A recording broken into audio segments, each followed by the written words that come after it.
ये एक बहुत खूबसूरत कहानी है। इसमें ये दिखाया गया है कि एक 13 साल की लड़की है जो 30 साल की बनना चाहती है। जब वो 30 साल की बन जाती है तो उसके पास सब कुछ होता है, वो कामयाब होती है, लेकिन एक दिन उसे रियलाइज़ होता है कि उसके पास कुछ भी नहीं है।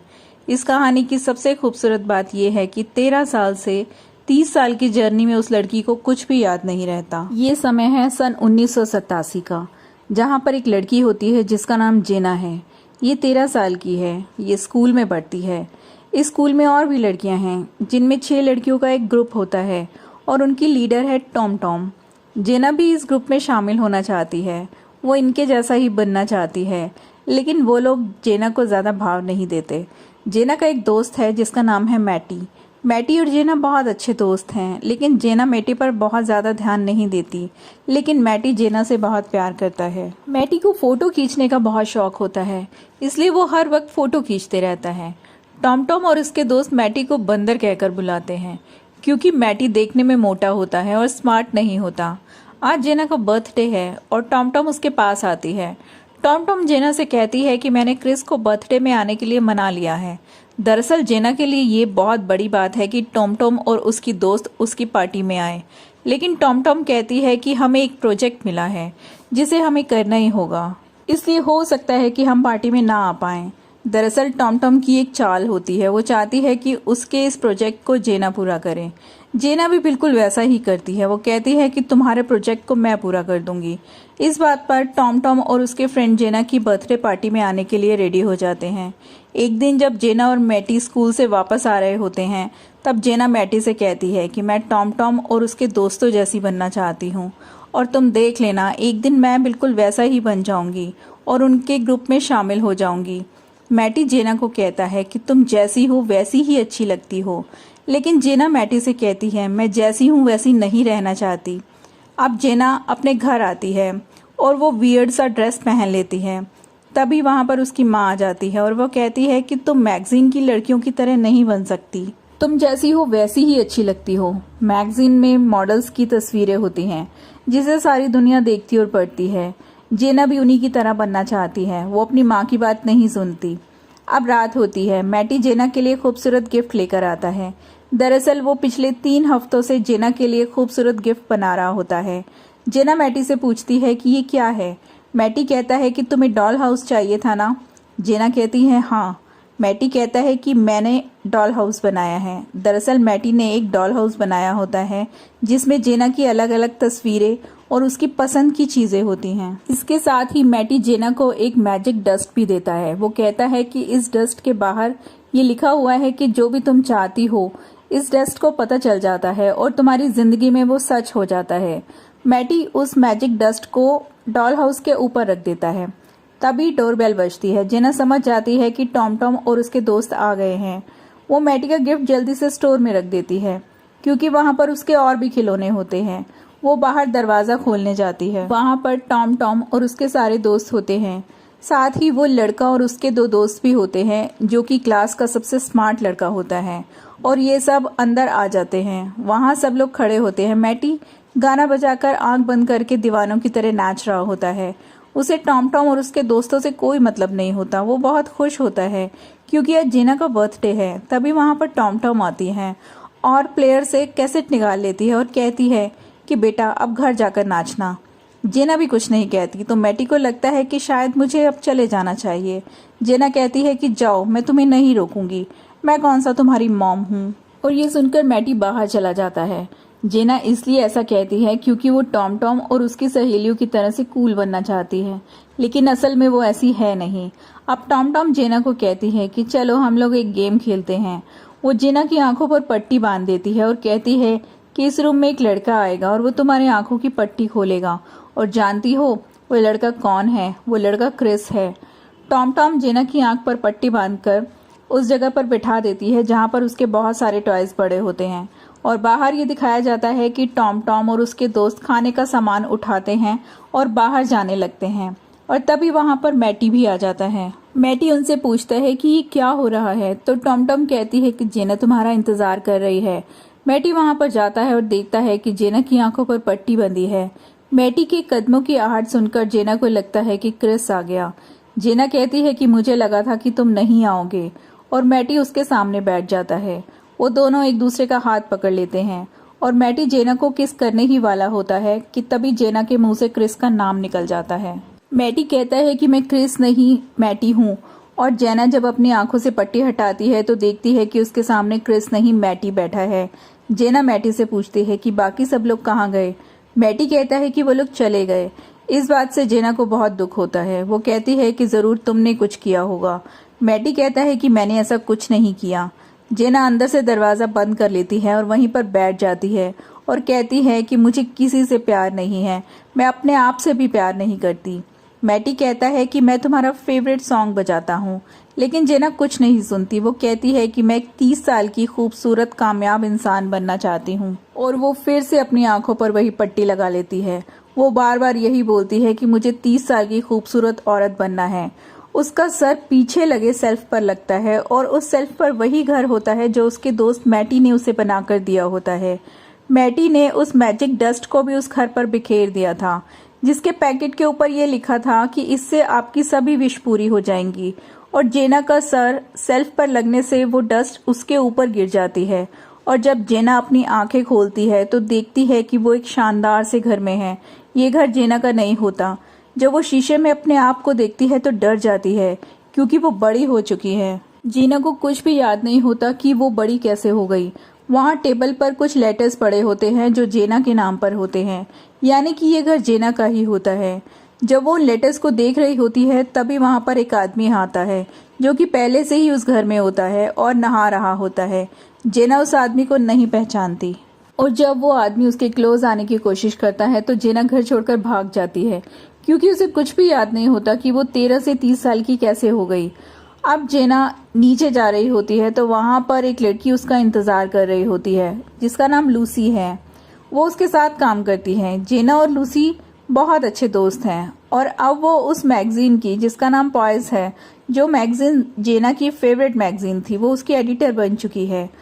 वो ऑफिस में किसी को भी नहीं जानती। उसकी दोस्त लूसी को लगता है कि शायद उसने कोई नशा कर लिया है या वो परेशान है, इसलिए लूसी जेना से कहती है जैसा मैं कहूँ वैसे करते रहना। लूसी जेना को कहती है कि अभी 10 मिनट बाद हमारी मीटिंग होने वाली है। मीटिंग में सब लोग बैठते हैं और जेना को कुछ भी नहीं पता होता कि उसे यहाँ पर बोलना क्या है और क्या करना है। तभी वहाँ पर उनका चीफ एडिटर रिचर्ड आता है और वो सबको बताता है कि हमारी जो कॉम्पिटिटर मैगजीन स्पार्कल है वो हमारा डेटा चोरी कर रही है, और यही कारण है कि वो 6 महीने से हमसे आगे चल रही है। लेकिन हमें ये नहीं पता कि वो कौन है जो हमारी मैगजीन के डेटा को चोरी कर रहा है और दूसरी मैगजीन तक पहुंचा रहा है। यहाँ पर जेना को दूसरे लोगों से ये भी पता चलता है कि उसके और उसके पेरेंट्स के बीच में रिश्ते अच्छे नहीं हैं। वो उनका फोन नहीं पिक करती। जेना किसी तरह मैटी का एड्रेस निकाल लेती है और वहां पहुंचती है जहां मैटी रहता है। वो डोरबेल बजाती है, तभी मैटी थोड़ा सा दरवाजा खोलता है। जेना मैटी को देखकर नहीं पहचानती और मैटी भी जेना को नहीं पहचानता, लेकिन जब वो ध्यान से देखती है तो कहती है कि तुम मैटी हो। मैटी भी जेना को पहचान जाता है। जेना मैटी को बताती है कि मेरे साथ सब कुछ अजीब हो रहा है। कल ही मैं 13 साल की थी और आज मैं 30 साल की हो गई हूँ, और तुम खुद को भी तो देखो, तुम कितने बड़े हो चुके हो। ये एक सपने की तरह है। क्या तुम मुझे याद दिला सकते हो कि मेरी जिंदगी के 17 साल कैसे बीत गए?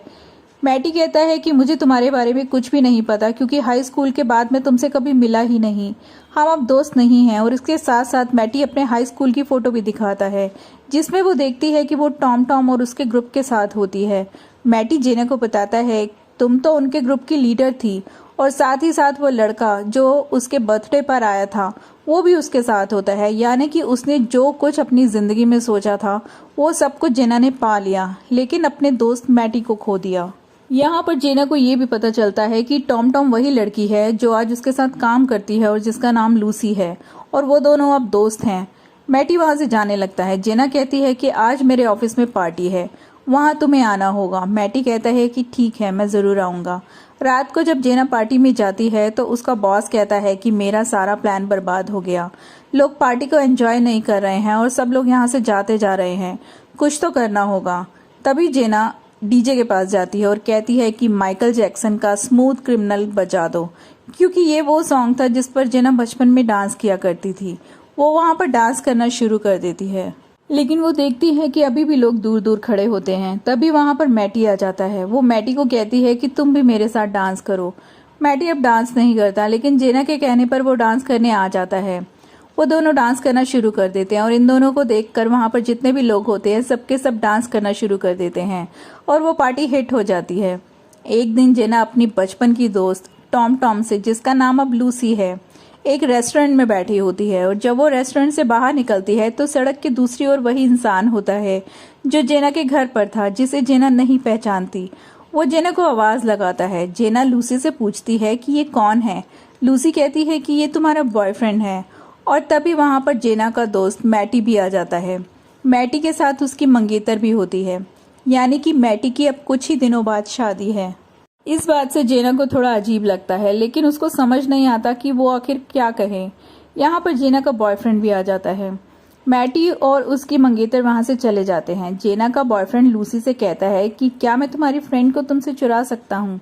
दरअसल वो उसके साथ घर जाना चाहता था। लूसी कहती है कि क्यों नहीं। जेना लूसी से पूछती है कि क्या मुझे इसके साथ जाना चाहिए। लूसी कहती है कि हाँ जाओ, एंजॉय करो। जेना और उसका बॉयफ्रेंड दोनों घर आ जाते हैं। जेना का बॉयफ्रेंड कपड़े उतारकर डांस करना शुरू कर देता है। जेना ने सच में नहीं सोचा था कि वो उसके साथ ये सब करेगा। जेना वहां से चली जाती है। जब जेना ऑफिस आती है तो उसका बॉयफ्रेंड उसे कॉल करता है, लेकिन वो उसका कॉल रिसीव नहीं करती। जेना की असिस्टेंट जेना को फोन करके कहती है कि आपका बॉयफ्रेंड ये पूछ रहा है कि आप उसके साथ खाना खाने कब जाएंगी। जेना उससे कहती है कि 10,000 करोड़ साल बाद वो इंतजार कर सकता है तो करे।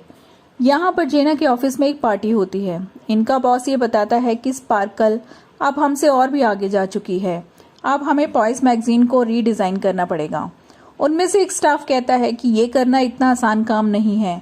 जेना कहती है कि हमें ऐसा करना चाहिए, इसमें मजा आएगा। और उनका बॉस मैगजीन को रीडिजाइन करने का काम जेना और लूसी को दे देता है। यहाँ पर जेना को ये भी पता चलता है कि वो दूसरों के आइडियाज चुराती है और अपनी एक कुलीग के पति के साथ उसके फिजिकल रिलेशन भी है। और जब वो आदमी ऑफिस में आकर जेना को किस करने की कोशिश करता है तो वो उसकी टांगों के बीच में एक जोरदार लात मारती है और बाहर आ जाती है, जहां वो लूसी को ये बात करते हुए सुनती है कि जब जेना मैगजीन को रीडिजाइन करेगी तो वो उसमें जेना को शामिल नहीं करेगी और सारा क्रेडिट उसे ही मिल जाएगा। इसके बाद जेना मैटी से मिलने जाती है और दोनों वॉक पर जाते हैं। जेना मैटी से पूछती है कि क्या तुम जिस लड़की से शादी करने वाले हो उससे प्यार करते हो। मैटी कहता है कि मैं प्यार में विश्वास नहीं करता। हाई स्कूल के बाद मैंने कभी किसी लड़की से प्यार नहीं किया, क्योंकि हाई स्कूल में मैटी जेना से प्यार करता था। जेना मैटी से पूछती है कि हमारी दोस्ती कैसे खत्म हुई। हालांकि मैटी जेना को यह सब बताना नहीं चाहता था, लेकिन उसके जबरदस्ती पूछने पर मैटी उसे बताता है कि तुम्हारे 13 बर्थडे पर टॉम टॉम और उसके दोस्त तुम्हें बेवकूफ बनाकर अंदर छोड़ गए थे और जब तुम बाहर आई थी तो मैंने तुम्हारे लिए गाना गाया और तुमने मेरे दिए गिफ्ट को मेरे मुंह पर दे मारा।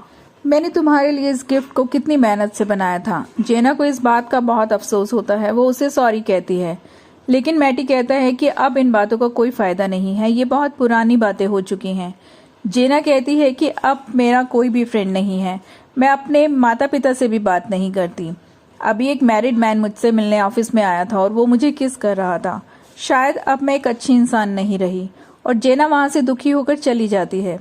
जेना अपने उस पुराने घर में जाती है जहां पर उसने अपना 13 बर्थडे मनाया था। वहां पर उस जगह पर बैठकर वो बहुत रोती है जहां पर 13 साल पहले बैठकर वो रो रही थी। जेना के मम्मी पापा भी वहां पर आ जाते हैं। वो अपने मम्मी पापा के गले लगकर बहुत रोती है क्योंकि वो अब बदल गई है। अगली सुबह जेना अपनी माँ से पूछती है कि क्या आपने अपनी लाइफ में कुछ ऐसी गलती की है जिससे आपकी पूरी लाइफ ही बदल गई हो। जेना की मॉम कहती है कि मैंने अपनी लाइफ में बहुत सारी गलतियां की हैं, लेकिन मुझे उनका कोई पछतावा नहीं है, क्योंकि इंसान अपनी गलतियों से ही सीखता है। और इस बात से जेना को बहुत संतुष्टि मिलती है। वो इसके बाद अपने दोस्त मैटी से मिलने दोबारा जाती है। मैटी एक फोटोग्राफर है। जेना को अपनी मैगजीन का सब कुछ बदलना है, यानी कि उसे अपनी मैगजीन को रीडिजाइन करना है। वो मैटी के साथ मिलकर देश के आम लोगों की जिंदगी की बहुत सारी फोटो खींचती है। यहाँ पर साथ काम करते करते मैटी और जेना एक दूसरे के क्लोज आ जाते हैं। हालांकि मैटी जेना से बचपन में प्यार करता था, लेकिन अब जेना को भी ये एहसास हो जाता है कि वो मैटी से प्यार करती है, क्योंकि उसने मैटी जैसा अच्छा इंसान अपनी पूरी लाइफ में नहीं देखा। वो एक दूसरे को किस करने लगते हैं। तभी मैटी पीछे हट जाता है। वो कहता है कि अब बहुत देर हो चुकी है, हम दोनों की लाइफ बदल चुकी है और मेरी शादी होने वाली है। अब वो दिन भी आ जाता है जब लूसी और जेना को अपनी प्रेजेंटेशन को अपने बॉस के सामने दिखाना था। सबसे पहले लूसी अपना प्रेजेंटेशन देती है। उसके प्रेजेंटेशन में वही सेम चीजें होती हैं, मॉडल्स वगैरह, और ये चीज उसके बॉस को बिल्कुल भी पसंद नहीं आती। लेकिन जब जेना अपना प्रेजेंटेशन देती है तो उसका बॉस बहुत खुश हो जाता है, क्योंकि उसके प्रेजेंटेशन में पूरी तरह से बदलाव होता है, क्योंकि उसने अपने प्रेजेंटेशन में आम लोगों को और स्पोर्ट्स पर्सन को शामिल किया होता है, जिन्हें लोग प्यार करते हैं और उनके अंदर खुद को देखते हैं। जेना का बॉस उससे बहुत खुश होता है और लूसी को अपने फेलियर पर बहुत गुस्सा आता है। लूसी जेना के ऑफिस में बैठी होती है और उसके ड्रॉर में देखती है कि स्पार्कल कंपनी के मैगजीन के पेजेस रखे हैं, और इससे लूसी समझ जाती है कि जेना ही वो लड़की है जो स्पार्कल कंपनी को उसकी कंपनी का डेटा भेजती थी। वो उस कंपनी में फोन करती है और जो जेना का नया प्लान होता है वो सारा का सारा प्लान उस कंपनी को बता देती है। तभी मैटी वहां पर जेना से मिलने आता है, लेकिन जेना वहां पर नहीं होती और लूसी मैटी से झूठ कह देती है कि वो किसी और फोटोग्राफर को हायर कर रही है, उसे तुम्हारी फोटो इतनी अच्छी नहीं लगी, लेकिन तुम इन पेपर्स पर साइन कर दो ताकि इन सारी फोटोज के राइट्स हमें मिल जाएं। हो सकता है कि हम इन फोटोज को कहीं और यूज कर लें। और मैटी उन पेपर्स पर साइन करके वहां से चला जाता है। दूसरी तरफ जेना मैटी से मिलने उसके घर जाती है। वहां पर उसकी मंगेतर होती है। वो उसे बताती है कि कल हमारी शादी है। इस बात से जेना को बहुत दुख होता है। अगले दिन ऑफिस में जेना को उसका बॉस बताता है कि कल जिस प्रेजेंटेशन को तुमने दिखाया था उस डेटा को लूसी ने ऑनलाइन स्पार्कल कंपनी को ट्रांसफर कर दिया है। आज सुबह के न्यूज़पेपर में वो फोटो छप चुकी है और क्लाइंट्स के साथ जो हमारी मीटिंग थी वो भी कैंसिल हो चुकी है। जेना कहती है कि लूसी ऐसा कैसे कर सकती है, वो सारे फोटो मैटी के खींचे हुए हैं। उसका बॉस कहता है कि मैटी ने इस पेपर पर साइन किया है।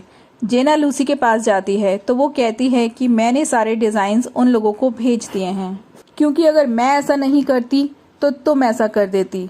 तुम इस स्पार्कल की चीफ एडिटर बनने वाली थी, लेकिन अब मैं वहां की चीफ एडिटर हूँ।